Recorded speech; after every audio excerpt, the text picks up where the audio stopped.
Hello बच्चों, तो आज हम लोग फिर से शुरू करने जा रहे हैं आज का एक नया लेक्चर वेक्टर।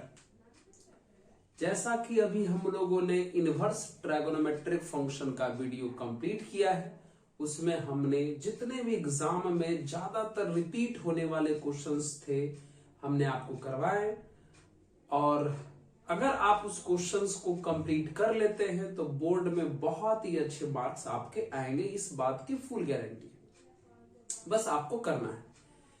तो आज हम लोग फिर से एक नया टॉपिक पर बात करेंगे जिसका नाम है वेक्टर, और उससे रिलेटेड हम लोग क्वेश्चंस करेंगे। हम ये समझ चुके हैं या हम ये जानते हैं कि आप इसका थ्योरी कर चुके हैं, तो हम सिर्फ क्वेश्चंस पे बात करेंगे। ठीक है, तो शुरू किया जाए आज का नया टॉपिक वेक्टर। तो चलिए, स्वागत है आप सभी का मैथ्स मौसम में। थोड़ा सा नाम में चेंज हुआ है, मैथ्स मौसम। ठीक है, चलिए आइए देखिए, ये क्वेश्चन है हमारा, ये बोर्ड पे लिखा हुआ है। देखिए, find the position vector of point which divides the join of points with position vector इतना एंड इतना externally in the ratio ये। आप क्वेश्चन समझ रहे होंगे, क्वेश्चन पढ़ लिए। चलिए, क्वेश्चन में कहा गया है कि दो पॉइंट है, एक पॉइंट ए और एक पॉइंट बी। उन दोनों को ज्वाइन करने पर एक लाइन बनाया गया। ठीक है, और पॉइंट ए का position vector a minus 2b दिया हुआ है, और इस पॉइंट का position vector 2a plus b दिया हुआ है। अब क्वेश्चन में बोला कि इस ab को एक तीसरा पॉइंट जो है एक्सटर्नली डिवाइड करता है, एक्सटर्नली यानी बाहर से। चलिए मान लेते r, ये जो पॉइंट है थर्ड पॉइंट इस ए बी लाइन को एक्सटर्नली डिवाइड करता है। किस रेशियो में? 2:1 रेशियो में। 2:1 रेशियो में मतलब पहला पॉइंट से यहां तक का 2 मान सकते हैं और दूसरा पॉइंट से यहां तक का हम 1 मान सकते हैं। 2:1 रेशियो। तब हमें कहा जा रहा है ये पॉइंट फाइंड किया जाए, है ना। क्वेश्चन में पॉइंट ए का पोजीशन वेक्टर मालूम है, पॉइंट बी का पोजीशन वेक्टर मालूम है, पॉइंट आर का पोजीशन वेक्टर निकालना है। पॉइंट आर इस लाइन ए बी को एक्सटर्नली डिवाइड करता है, वो भी किस रेशियो में? 2:1 रेशियो में। इस टाइप का क्वेश्चन बोर्ड में वेक्टर में बहुत बार पूछा गया है, सीबीएसई में बहुत बार है, बहुत बार है। ठीक है, तो चलिए कैसे बात करेंगे। बहुत ही आसान है, बहुत ही आसान। हमें पोजीशन वेक्टर आर निकालना है, बहुत आसान है। एक काम करो, आपको फॉर्मूला भी पता होगा और हमें रूल भी बताते हैं। बताइए, ये जो 2 है रेशियो, ये जो 2 है वो पॉइंट ए के लिए है। ये जो रेशियो 2 है वो पॉइंट ए के लिए है, तो बाय क्रॉस मल्टीप्लाई करिए। 2 अगर ए के लिए है तो मल्टीप्लाई बी में करिए, 1 अगर बी के लिए है तो मल्टीप्लाई ए में करिए। ऐसे रेशियो का बाय क्रॉस मल्टीप्लाई करिएगा, चाहे एक्सटर्नल डिवीजन हो चाहे इंटरनल डिवीजन हो। तो रेशियो 2a के लिए है तो हम b में मल्टीप्लाई करेंगे, मतलब 2 into 2a plus B. External है तो बीच में माइनस लिखा जाता है, और ये रेशियो 1b के लिए है तो मल्टीप्लाई हम a में करेंगे, यानी 1 इंटू a माइनस 2b। ठीक है, और नीचे में एक्सटर्नल होने के वजह से 2 माइनस 1। अब इसे सॉल्व कर लिया जाए, तो 2 से मल्टीप्लाई करेंगे तो 4a plus 2b, 4a plus 2b minus a plus 2b, नीचे में हमारा 1 हो जाएगा। तो सॉल्व कर रहे थे इसे, 4a माइनस a 3a हो गया, और 2a plus 2b plus 2b कितना हो जाएगा? ये हमारा 4b। यही हो गया उस थर्ड पॉइंट का पोजीशन वेक्टर आर, निकल गया, है ना। चल नोट कर लीजिए, इस टाइप का क्वेश्चन बहुत बार आया हुआ है। अब अगले क्वेश्चन की तरफ हम लोग बढ़ते हैं। ठीक है, चलिए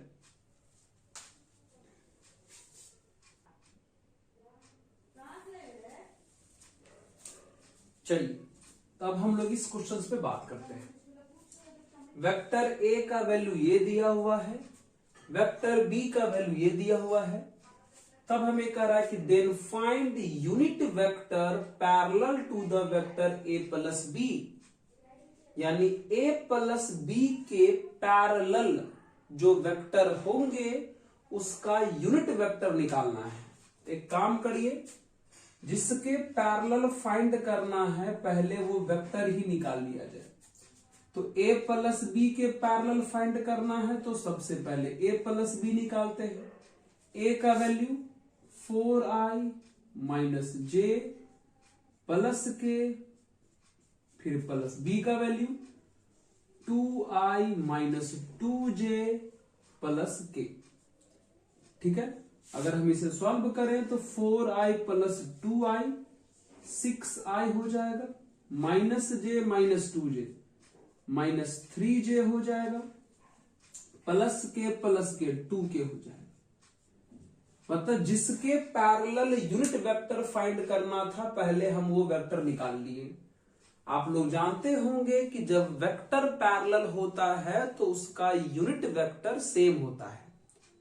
जब वेक्टर पैरेलल होता है तो उसका यूनिट वेक्टर सेम होता है, यानी हमें जो यूनिट वेक्टर निकालना है वो इसके पैरेलल निकालना है। इसका मतलब समझिए a प्लस बी का ही निकालना है। एक काम करते हैं, हम यहां a प्लस बी का एक नाम दे देते हैं, मान लेते हैं r। तो चलिए r का हम निकाल देते हैं। तो आप जानते हैं कि unit vector r cap equal to formula होता है वेक्टर अपॉन वेक्टर का मैग्नीट्यूड। वेक्टर का वैल्यू है 6i minus 3j plus 2k upon r का मैग्नीट्यूड कितना हो जाएगा देख लीजिए। मैग्नीट्यूड निकालने का मतलब अंडर रूट i के कोफिशिएंट का स्क्वायर प्लस j के कोफिशिएंट का स्क्वायर प्लस k के कोफिशिएंट का स्क्वायर, तो हो जाएगा 6i minus 3j plus 2k और ये डिवाइडेड बाई कितना आ जाएगा, ये 40 9 49 और कितना आ जाएगा 7। अब इसी को अलग अलग कर दीजिए तो 6/7i माइनस 3/7j और प्लस 2/7k, है ना। ये हमारा आंसर है, समझ रहे हैं। चलिए इस क्वेश्चन को नोट कर लिया जाए, नेक्स्ट क्वेश्चन पे बढ़ते हैं।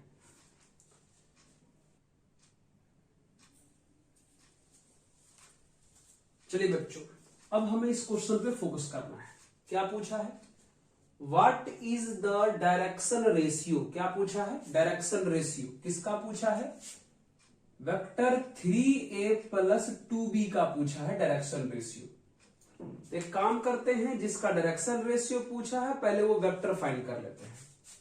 ठीक है, चलिए किसका पूछा है, 3a प्लस 2b का, तो ये वेक्टर हम फाइंड कर लेते हैं। 3 बगल में यहां कौन है, a का वैल्यू पुट कर दीजिए, तो 3i plus j plus 4k, फिर प्लस 2b, तो 2 बगल में यहां b है, b का वैल्यू पुट कर दीजिए, 7i minus j plus 5k। Solve करिए, ये 9i plus 3j plus 12k और ये 14i minus 2j plus 10k। Solve अगर हम कर लें तो 9i प्लस 14i 23i हो जाना है, 3j माइनस 2j तो प्लस j हो जाएगा, 12k और 10k कितना हो जाएगा 22k। चलिए, जिस वेक्टर का डायरेक्शन रेशियो निकालना था वो वेक्टर आ गया। और आपको पता होना चाहिए कि डायरेक्शन रेशियो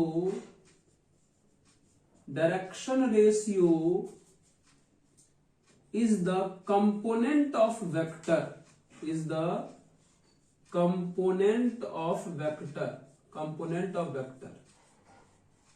है ना। यानी वेक्टर में से जिस वेक्टर का डायरेक्शन रेशियो पूछे उस वेक्टर में से आई जे के हटा दीजिए, जो बचा उसे हम लोग डायरेक्शन रेशियो कहते हैं। तो डायरेक्शन रेशियो कितना आ जाएगा 23,1,22 आंसर। ये हमारा डायरेक्शन रेशियो। ठीक है, चलिए नोट कर लीजिए। चलिए बच्चों, अब इस सवाल को बनाया जाए। क्वेश्चन में बोला है कि find a vector A of magnitude 5√2। मतलब हमें एक वेक्टर फाइंड करना है, ए जिसका मैग्नीट्यूड 5√2 दिया हुआ है, और कह रहा है कि वो जो वेक्टर है वो x के साथ π/4 का एंगल बना रहा है, y के साथ π/2 का एंगल बना रहा है, और z के साथ थीटा एंगल बना रहा है ना। हमें जो वेक्टर फाइंड करना है उसका मैग्नीट्यूड दिया है और उसका एंगल दिया है हर एक एक्सिस के साथ। ठीक है, तो एक काम करते हैं, आपको पता होना चाहिए वेक्टर का फॉर्मूला क्या होता है, वेक्टर फाइंड करने का फॉर्मूला क्या होता है। अगर हमें वेक्टर ए फाइंड करना है तो वेक्टर ए के मैग्नीट्यूड में हमें ए के कैप से यानी ए के यूनिट वेक्टर से मल्टीप्लाई करना पड़ेगा। मतलब अगर हमें कोई वेक्टर निकालना है तो वेक्टर के मैग्नीट्यूड में उसके कैप से मल्टीप्लाई करना होता है। तो हमारे पास वेक्टर ए का मैग्नीट्यूड तो पता है, लेकिन वेक्टर ए का यूनिट वेक्टर नहीं पता है, तो वो निकाला जाएगा। और आप लोग वेक्टर में पढ़े होंगे, एक कॉन्सेप्ट होता है जिसका नाम है डायरेक्शन कोसाइन। क्या है? Direction cosine. और डायरेक्शन कोसाइन में अगर हम लोग आई जे के लगा के ऐड कर देते हैं तो उसे हम लोग यूनिट वेक्टर कहते हैं। ठीक है, तो हम यहां डायरेक्शन कोसाइन निकालेंगे। और डायरेक्शन कोसाइन कैसे निकलता है? हर एक एंगल में कॉस लगा दीजिए, यानी यहां जितना भी एंगल दिया है सबका कॉस ले लीजिए, डायरेक्शन कोसाइन कहलाएगा। तो therefore direction cosine of vector A equal to, हर एक एंगल में कॉस लगाइए। पहला एंगल है cos π/4, दूसरा है cos π/2 और तीसरा है cos थीटा। ये है आपका डायरेक्शन कोसाइन। अगर हम इसे सॉल्व कर लें तो cos π/4 1/√2 होता है, cos 90 0 होता है और cos बगल में थीटा, है ना। ये है डायरेक्शन कोसाइन। लेकिन डायरेक्शन कोसाइन में एक कमी है कि हमें इनका वैल्यू मालूम है, लेकिन इनका नहीं मालूम है। तो आप लोग ये भी जानते होंगे कि डायरेक्शन कोसाइन का सिंबल L, M और N यूज किया जाता है। ठीक है, और आप जानते होंगे कि L² plus M² plus N² equal to 1 होता है। तो चलिए, जब ये होता है तो लगाइए। L का वैल्यू 1/√2, स्क्वायर 1/2, M का वैल्यू 0 तो स्क्वायर 0, N का वैल्यू cos थीटा तो स्क्वायर हो जाएगा cos square theta equal to 1। Plus में 1/2 उधर जाएगा माइनस में, तो cos square theta equal to हो जाएगा 1 - 1/2 यानी 1/2। स्क्वायर हटाएंगे तो रूट लग जाएगा, तो cos थीटा का वैल्यू हो जाएगा प्लस माइनस 1/√2। लेकिन हमें एक्यूट एंगल का चर्चा करना है। क्वेश्चन में लिखा हुआ है कि थीटा एक एक्यूट एंगल है, तो यहां से हम लोग माइनस वाला पोर्शन छोड़ देंगे, तो हमें cos थीटा का वैल्यू मिल जाएगा 1/√2। और cos थीटा का वैल्यू 1/√2 मिलना मतलब थीटा का वैल्यू π/4 निकलना। मतलब डायरेक्शन कोसाइन में जो हमें अननोन चीज था उसका वैल्यू मालूम हो गया, यानी अब हम कह सकते हैं कि हमारा complete direction cosine of vector ए कितना हुआ। देखिए कितना था डायरेक्शन कोसाइन, 1/√2 था, कॉमा 0 था और बगल में cos थीटा था। तो cos थीटा में थीटा का वैल्यू निकला π/4, तो हो गया cos π/4। यानी अब हमारा डायरेक्शन कोसाइन हो गया 1/√2, 0, 1/√2। यानी हमने डायरेक्शन कोसाइन निकाल लिया। इसी डायरेक्शन कोसाइन में अगर हम आई जे के लगा देंगे तो डायरेक्शन कोसाइन में जब आई जे के लगा करके ऐड कर देते हैं तो उसी को हम लोग यूनिट वेक्टर कहते हैं। ठीक है, चलो तो अगर हम बात करें तो हम कह सकते हैं कि यूनिट वेक्टर ऑफ ए यानी ए कैप इक्वल टू, इसी में आप आई जे के लगा दीजिए तो ये 1/√2 आई हो जाएगा, ये तो 0 हो जाएगा जे वाला पार्ट, सिर्फ के वाला बचेगा 1/√2 के, यानी यही आपका है यूनिट वेक्टर। अब इसी का वैल्यू यहां पर पुट करिए, आपका आंसर हो जाएगा, है ना। तो बताइए कितना आंसर आ जाएगा, देख लीजिए। तो यहां पे हम आंसर कर देते हैं, आप लोग इसके नीचे लिखिएगा, यहां पे कर देते हैं। ठीक है, देखिए तो देयरफॉर क्या आंसर है बताइए। वेक्टर ए बराबर क्या फॉर्मूला है, वेक्टर ए का मैग्नीट्यूड दिया है 5√2 आई इंटू ए कैप का वैल्यू हमारा कितना है 1/√2 आई प्लस 1/√2 जे, अंदर मल्टीप्लाई कर दीजिए, 5√2 से इसका मल्टीप्लाई करिएगा 5 आई आ जाएगा, इसका मल्टीप्लाई करिएगा 5 जे आ जाएगा, और ये हमारा आंसर हो जाएगा। समझे क्या किए, चलिए इसको नोट कर लिया जाए, आगे बढ़ते हैं।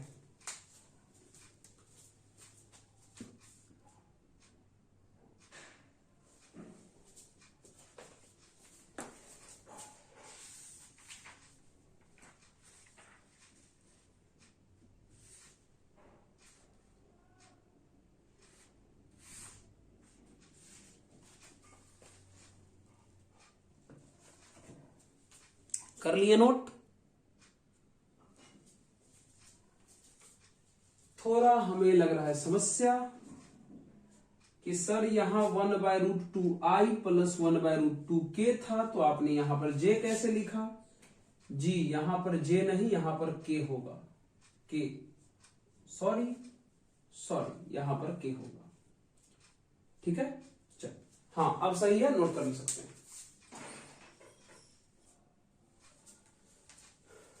तो चलिए बच्चों, अब हम लोग जानते हैं इस सवाल का answer. Find the value of P, हमें पी का वैल्यू फाइंड करना है, इस पी का वैल्यू फाइंड करना है। फॉर विच द वेक्टर ये एंड ये आर पैरेलल, क्वेश्चन में बोला है कि ये वेक्टर और ये वेक्टर पैरेलल है, तो पी का वैल्यू निकालिए। ठीक है ना, ठीक है, दो वेक्टर है, चलिए एक को हम मान लेते हैं A equal to 3i plus 2j plus 9k, दूसरे को मान लेते हैं b, और b का वैल्यू कितना दिया है i माइनस 2pj और प्लस 3k। क्वेश्चन में कहा है अकॉर्डिंग टू क्वेश्चन में बोला है कि vector a and b are parallel. ठीक है, तो बच्चों आप जानते होंगे कि जब वेक्टर पैरेलल होता है तो i के कोफिशिएंट का रेशियो, j के कोफिशिएंट का रेशियो और k के कोफिशिएंट का रेशियो क्या होता है, सेम। इसका मतलब ये हो गया, तो i का कोफिशिएंट यहां से 3/1 हो जाना है, यहां से j का कोफिशिएंट 2/-2p हो जाना है, और यहां से k का कोफिशिएंट 9/3 हो जाना है। अब किसी को लेके बढ़िए, आपका p का वैल्यू आ जाएगा, फर्स्ट सेकंड लेके बढ़िए फिर भी आपका आंसर आएगा, और सेकंड थर्ड लेके बढ़िए फिर भी आपका आंसर आएगा। तो चलिए हम फर्स्ट सेकंड ले लेते हैं, तो 3/1 मतलब 3, और ये हो जाएगा कितना -1/p, तो बाय क्रॉस मल्टीप्लाई करके सॉल्व करें तो p का वैल्यू हमारा कितना आ जाएगा -3। सही है क्या, चलिए बिल्कुल सही है, बिल्कुल सही है, नोट कर लीजिए।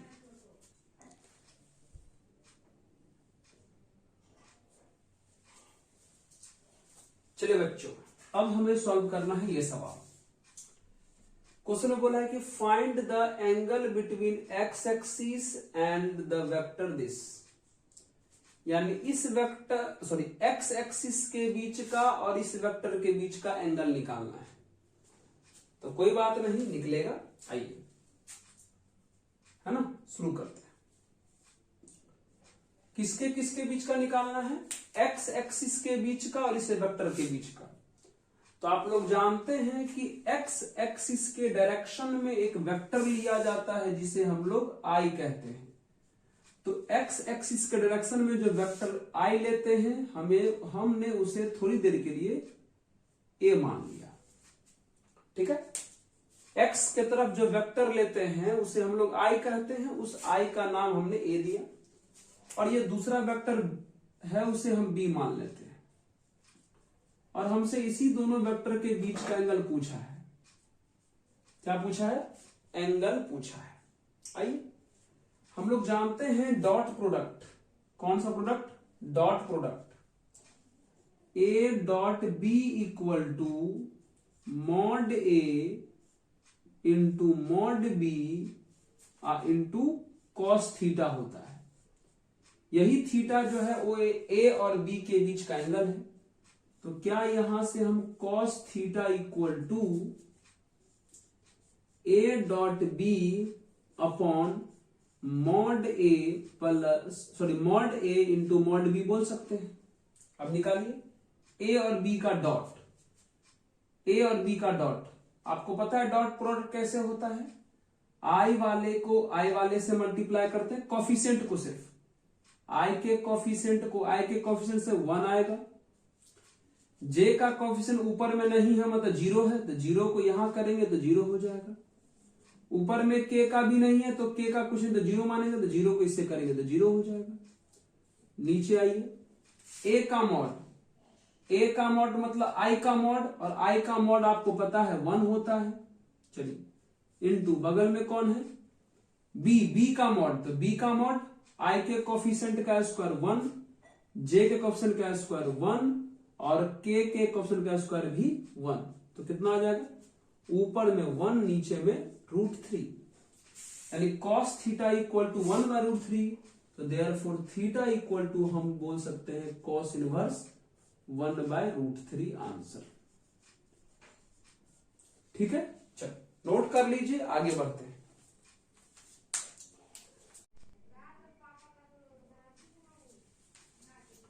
चलिए बच्चों, अब हम लोग बनाते हैं इस सवाल को। क्या लिखा हुआ है? कहता है कि find a vector of magnitude 5 unit. एक वेक्टर हमें फाइंड करना है जिसका मैग्नीट्यूड 5 यूनिट दिया हुआ है, and parallel to the resultant of vector A and vector B.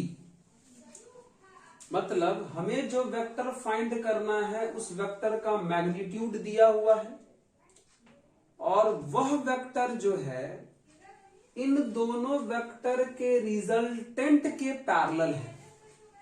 मतलब ऐसा, जैसे मान लीजिए कि हमें वेक्टर आर फाइंड करना है, तो ये वेक्टर आर जो है वो ए और बी के रिजल्टेंट के पैरेलल है, ऐसा कहा गया है। ये वाला वेक्टर हमें आर फाइंड करना है। तो अभी हम आपको कुछ देर पहले लिखे थे, एक पिछला सवाल भी कुछ ऐसा ही आ गया था कि कोई भी वेक्टर हमें फाइंड करना होता है तो उसके मैग्नीट्यूड में हम उनके कैप से मल्टीप्लाई करते हैं। ठीक है, तो यहां भी लगा दिए। तो वेक्टर आर का फिर से हमें मैग्नीट्यूड पता है, हमें कैप यानी यूनिट वेक्टर हमें चाहिए। और आपको पता है कि जब वेक्टर पैरेलल हो तो यूनिट वेक्टर सेम होता है। ठीक है, इसका मतलब अगर हमें आर का यूनिट वेक्टर निकालना है तो हम a प्लस बी का निकाल लेंगे। लेकिन सबसे बड़ी बात है कि सबसे पहले हमें a प्लस बी का वैल्यू मालूम होना चाहिए, है ना।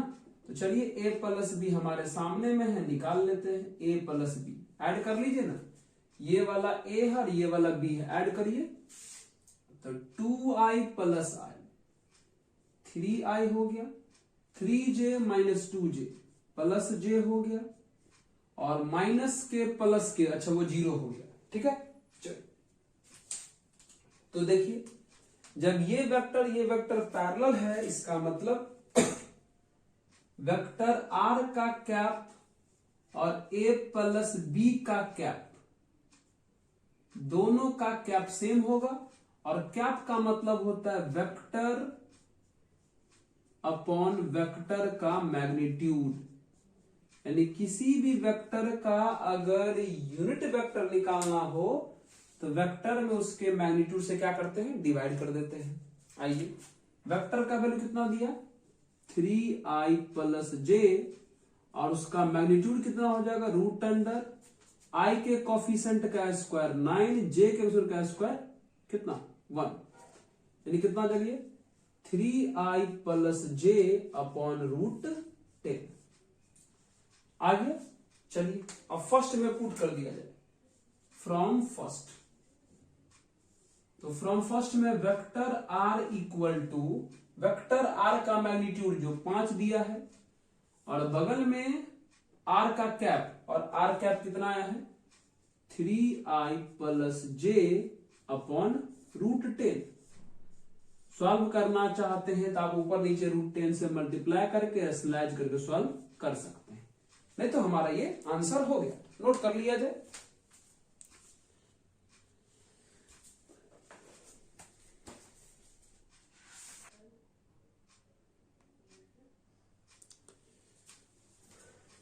चलिए बच्चों, अब हमारा ये अगला क्वेश्चन है, कहता है कि find lambda and mu, lambda और म्यू का वैल्यू फाइंड करना है, और क्वेश्चन में कंडीशन दिया है कि इस वेक्टर का और इस वेक्टर का क्रॉस प्रोडक्ट 0 के इक्वल है।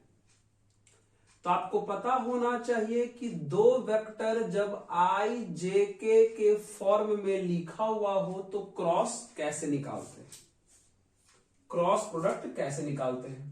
तो चलिए आइए लिखते हैं, है ना। चलिए हम इसको थोड़ी देर के लिए इस वेक्टर को a मान लेते हैं, इस वेक्टर को b मान लेते हैं, है ना। तो क्वेश्चन में कहा गया है कि a क्रॉस b का वैल्यू 0 है। अब आपको पता होना चाहिए कि जब वेक्टर का क्रॉस निकालना हो तो डिटर्मिनांट का यूज करते हैं। डिटर्मिनांट के पहला रो में i j k लिखेंगे, दूसरा रो में पहला वेक्टर का कंपोनेंट यानी 1 3 9 लिखेंगे, और थर्ड रो में सेकंड वेक्टर का कंपोनेंट 3 माइनस लेमडा और म्यू लिखेंगे। 3 minus lambda mu i equal to 0 vector है हमारा। चलिए अब इसे हम सॉल्व कर लेते हैं। सॉल्व करिए, आपको डिटर्मिनेंट एक्सपेंड करने आता होगा कि इसका साइन कन्वेंशन लिखते हैं, जैसे यहां प्लस फिर माइनस फिर प्लस। सॉल्व किया जाए।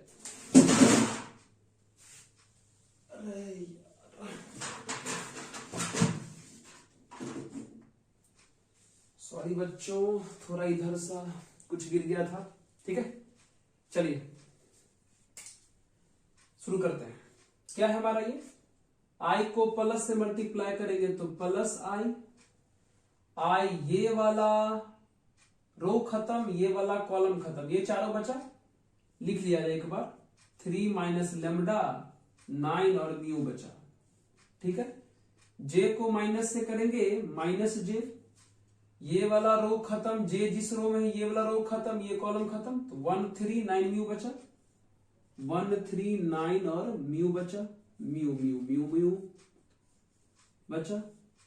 फिर k को प्लस से करेंगे तो प्लस k हुआ। चलिए k इस लाइन रो में है खत्म, इस कॉलम में है खत्म, कितना बचा 1 3 3 minus mu equal to 0 vector लिखा हुआ है। हाँ गलती हो गया क्या जी, यहां पे माइनस म्यू नहीं, यहां पे माइनस लेमडा है। ठीक है, चलिए सॉल्व करें। तो ये हमारा कितना हो जाएगा बताइए, ये हो जाएगा 3 म्यू, फिर माइनस लिख के इसको मल्टीप्लाई करेंगे तो माइनस 9 लेमडा, तो ये प्लस 9 लेमडा हो जाएगा। आप लोगों को हमें पता है डिटर्मिनेंट सॉल्व करने आ रहा है। ये हमारा म्यू माइनस 27 हो जाएगा, ये हमारा k into minus lambda minus 9 equal to 0 vector हो जाएगा। अब देखिए इधर है आई जे के और उधर है 0 वेक्टर, यानी आई जे के का कंप्लीट फॉर्म 0 के बराबर है। ऐसा तब संभव है जब i का कोफिशिएंट भी, j का कोफिशिएंट भी और k का कोफिशिएंट भी कितना हो जाए, 0 हो जाए। ठीक है, एक काम करते हैं, i के कोफिशिएंट को भी 0 कर सकते हैं, करिए, क्योंकि सब 0 के बराबर है, यानी 3 mu plus 9 lambda equal to 0 भी कर सकते हैं। फिर ये वाला माइनस सहित ले लीजिए कोफिशिएंट में, तो माइनस से मल्टीप्लाई करेगा तो minus mu plus 27 equal to भी 0 कर सकते हैं, और minus 9 lambda minus 9 equal to भी 0 कर सकते हैं। यहां से डायरेक्ट म्यू का वैल्यू हमें 27 दिखाई दिया, जो म्यू निकालना था आंसर आ गया।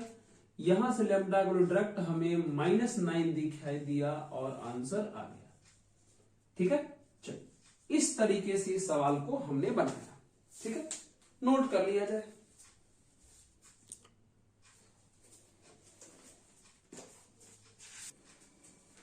चलिए बच्चों, अब इस सवाल को हम लोग सॉल्व करते हैं। क्या लिखा हुआ है, magnitude of A cross B का whole square plus magnitude of A dot B का whole square equal to 400। A का मैग्नीट्यूड 5 दिया है, तो हमसे बी का मैग्नीट्यूड पूछा गया है।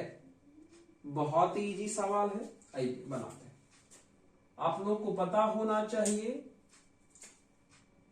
कि ए क्रॉस बी का magnitude A B sine theta के बराबर होता है। बाकी स्क्वायर तो अपने पास है, रख देते हैं। ए डॉट बी का magnitude A B cos theta की इक्वल होता है, स्क्वायर लगा दिए, इक्वल टू 400। ठीक है, इसको सॉल्व करेंगे तो ये A square B square sine square theta, ये हो जाएगा A square B square cos square theta equal to 400, है ना। आप यहां गौर से देखिए, अगर हम A square B square common कर लें तो यहां से sine square theta plus cos square theta आ जाना है इक्वल टू 400। चलिए ए का स्क्वायर मतलब ए के मैग्नीट्यूड का स्क्वायर, तो ए का मैग्नीट्यूड 5 दिया है तो उसका स्क्वायर करेंगे तो 25 हो जाएगा, इंटू बी का स्क्वायर, और ये तो आपको पता है 1 हो जाएगा इक्वल टू 400। ठीक है, चलिए ये 25 मल्टीप्लाई में चला जाएगा डिवाइड में, तो बी स्क्वायर इक्वल टू हो जाएगा कितना, 16, sorry B square equal to कितना आ जाएगा 16, स्क्वायर से रूट हटेगा, यानी बी इक्वल टू हो जाएगा 4। इसका मतलब magnitude of B equal to हमारा हो गया 4 आंसर। अब कुछ बच्चे सोच रहे होंगे स्क्वायर हटा के रूट लगाए, तो रूट तो सर प्लस माइनस में आना चाहिए, बिल्कुल सही सोच रहे हैं, लेकिन मित्र हमें बी का मैग्नीट्यूड लिखना था और मैग्नीट्यूड कभी भी माइनस में नहीं होता, इसलिए हमने नहीं लिखा। ये देखिए सही कैंसिल किए हैं, 25 4 100। हाँ ठीक है, चलिए नोट कर लीजिए इसे।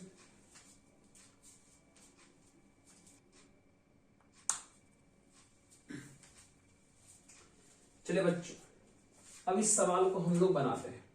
क्वेश्चन में देखिए क्या लिखा हुआ है। क्वेश्चन में लिखा हुआ है कि वेक्टर ए यानी i plus 3j plus k और वेक्टर b यानी 2i minus j minus k और वेक्टर c में i नहीं दिखाई दे रहा है, तो i को दिखाई देने के लिए हम 0 के साथ बना लेते हैं, प्लस लेमडा j और प्लस 3k। क्वेश्चन में लिखा है कि ये तीनों वेक्टर कोप्लेनर है, तो आप लोग वेक्टर में कॉन्सेप्ट समझते होंगे कि जब वेक्टर कोप्लेनर होता है तो उन तीनों वेक्टर से बना डिटर्मिनांट 0 होता है। ये स्केलर ट्रिपल प्रोडक्ट का कॉन्सेप्ट है। याद रख लीजिए कि अगर वेक्टर कोप्लेनर रहा तो तीनों वेक्टर से बना डिटर्मिनांट 0 होगा। कैसे बनेगा डिटर्मिनांट? पहला रो में पहला वेक्टर का कोफिशिएंट 1 3 1, दूसरा में दूसरा का 2 -1 -1, तीसरा में तीसरा का 0 लैम्डा और 3। अब जैसे डिटर्मिनांट एक्सपेंड करते हैं कर दीजिए, यहां पे प्लस साइन, यहां पे माइनस साइन और यहां पे प्लस साइन। तो सॉल्व किया जाए इसे। चलिए सॉल्व करेंगे। तो 1 को प्लस से मल्टीप्लाई करेंगे +1। अब देखिए 1 इस रो में है, कैंसिल हो गया, ये वाला कॉलम भी खत्म हो गया, ये चारों बचा। तो इसको इससे मल्टीप्लाई करिएगा -3, फिर माइनस लिख के इसको मल्टीप्लाई करिएगा तो माइनस लैम्डा, माइनस पहले से है तो प्लस लैम्डा।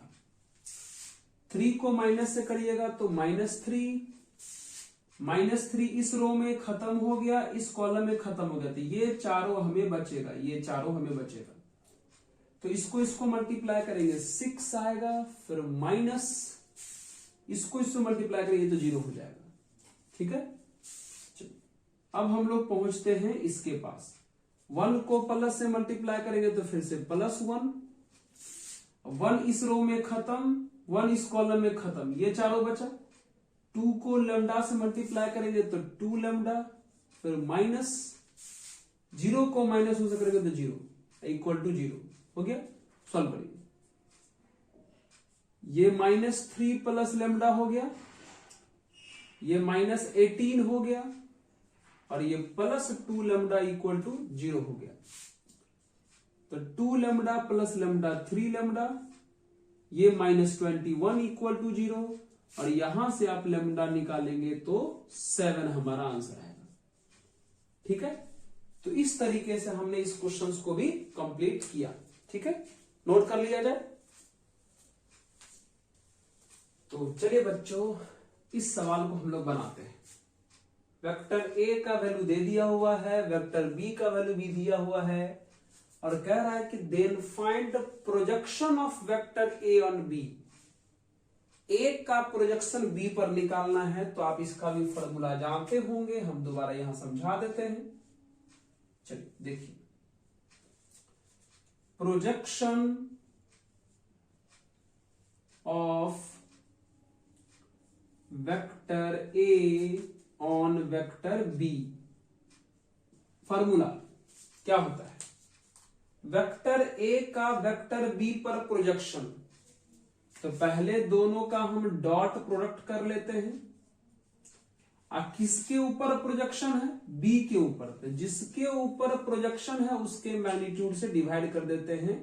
ये प्रोजेक्शन फाइंड करने का फॉर्मूला होता है। अगर वेक्टर ए का प्रोजेक्शन वेक्टर बी पर निकालना हो तो पहले दोनों को डॉट कर लीजिए, जिसके ऊपर प्रोजेक्शन निकालना हो उसके मैग्नीट्यूड से डिवाइड कर लीजिए। हो गया। सॉल्व करिए। ए को बी से डॉट करेंगे, यहां पर ए है और यहां पर बी है। डॉट कैसे करते हैं? आई के कोफिशिएंट को आई के कोफिशिएंट से तो 14 हो जाना है, जे के कोफिशिएंट को जे के कोफिशिएंट तो 6 हो जाना है, के कोफिशिएंट को के से तो -12 हो जाना है। ठीक है। नीचे में बी का मैग्नीट्यूड तो √ आई के कोफिशिएंट का स्क्वायर 4, जे के कोफिशिएंट का स्क्वायर 36 और के कोफिशिएंट का स्क्वायर 9।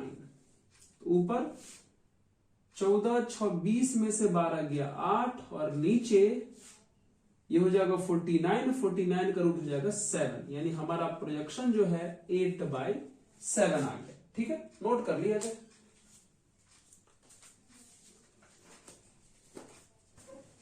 चलिए बच्चों, अब हमें ये सवाल बनाना है। क्वेश्चन में बोला है कि vector A, vector B, vector C are mutually perpendicular. Mutually perpendicular का मतलब एक दूसरे पर परपेंडिकुलर है। और हम जानते हैं कि जब वेक्टर परपेंडिकुलर हो तो वेक्टर का डॉट प्रोडक्ट 0 होता है। वेक्टर परपेंडिकुलर हो तो वेक्टर का डॉट प्रोडक्ट 0 होता है। इसका मतलब ए बी सी जब म्यूचुअली परपेंडिकुलर है, इसका मतलब ए डॉट बी का वैल्यू भी 0 दिया हुआ है, बी डॉट सी का वैल्यू भी 0 दिया हुआ है, और सी डॉट ए का वैल्यू भी 0 दिया है। फिर आगे पढ़ लेते हैं। म्यूचुअली परपेंडिकुलर यूनिट वेक्टर मतलब ए बी सी एक यूनिट वेक्टर भी है। इसका मतलब तीनों का मैग्नीट्यूड 1 है। इसका मतलब हुआ ए का मैग्नीट्यूड, बी का मैग्नीट्यूड और सी का मैग्नीट्यूड, तीनों का वैल्यू कितना है? 1 के इक्वल है। चलिए हमें क्या निकालना है? यहां 1 लिखा हुआ है लास्ट में, 1। हमें क्या फाइंड करना है? Magnitude of 2a plus 2b plus C, sorry magnitude of 2a plus b plus C कैसे निकलेगा? आइए सबसे पहले जिनका मैग्नीट्यूड निकालना है उसका हम होल स्क्वायर निकाल लेते हैं। मतलब 2a plus b plus C का होल स्क्वायर सॉल्व कर लेते हैं। और आपको पता है ये तो a प्लस बी प्लस सी के होल स्क्वायर की तरह हो गया। और इसका फॉर्मूला अलजेब्रा में होता है a स्क्वायर यानी 4a square plus b square. तो मित्र वेक्टर को स्क्वायर करने का मतलब होता है उसके मैग्नीट्यूड का स्क्वायर लिखना। इसलिए हम 4a स्क्वायर का मतलब 4a के मैग्नीट्यूड का स्क्वायर लिखे हैं। b स्क्वायर मतलब b के मैग्नीट्यूड का स्क्वायर लिखे हैं। तो a square plus b square plus c square, ठीक है। ये वाला, अच्छा ये वाला लगा रहे हैं फॉर्मूला यार, ये वाला a plus B plus C का होल स्क्वायर आप लोग जानते हैं ना, a square plus B square plus C square plus 2ab plus 2bc plus 2ca होता है। ये वाला लगा रहा है, हाँ चलिए। तो a का स्क्वायर, b का स्क्वायर, c का स्क्वायर प्लस 2ab। तो a के जगह पर 2a है, आप b के जगह पर तो b ही है, प्लस 2bc मतलब 2b डॉट सी, अब प्लस 2ca मतलब c डॉट 2a हो जाएगा, क्योंकि a के जगह पर 2a है ना। हमने इस फॉर्मूला के अकॉर्डिंग सबको लिख दिया, a square plus B square plus C square plus 2ab plus 2bc plus 2ca solve किया जाए कितना हो जाएगा? ये हो जाएगा 2a plus b plus c का होल स्क्वायर। इधर सॉल्व किया जाए। क्वेश्चन में बोला है कि a का मैग्नीट्यूड 1 के बराबर, तो यहां 1 रखेंगे तो 4 बचेगा। b का मैग्नीट्यूड भी 1 के बराबर, c का मैग्नीट्यूड भी 1 के बराबर। अब यहां से इधर देखा जाए, a डॉट b 0 दिया है, तो ये वाला पोर्शन तो खत्म हो गया, ये वाला पोर्शन तो खत्म हो गया। फिर b डॉट सी भी 0, तो ये वाला भी पोर्शन खत्म हो गया। फिर c डॉट ए, तो c डॉट ए ये 0 दिया है, तो ये वाला पोर्शन भी खत्म हो गया। यानी उधर वाला सारा पोर्शन तो 0 हो गया, तो बस इतना ही पे छोड़ देते हैं। कितना बच गया? ये हो जाएगा 2a plus b plus c का होल स्क्वायर और इक्वल टू 6। अब हम लोग यहां स्क्वायर हटाने के लिए इधर भी रूट लगा देते हैं और इधर भी रूट लगा देते हैं। और आपको पता होगा बेसिक कॉन्सेप्ट, जब स्क्वायर से रूट हटता है तो मॉड में लिखाता है। इसका मतलब 2a plus b plus c का जो मैग्नीट्यूड है वो √6 के बराबर हुआ। आंसर, ठीक है। चलिए नोट कर लिया जाए इसको जल्दी से।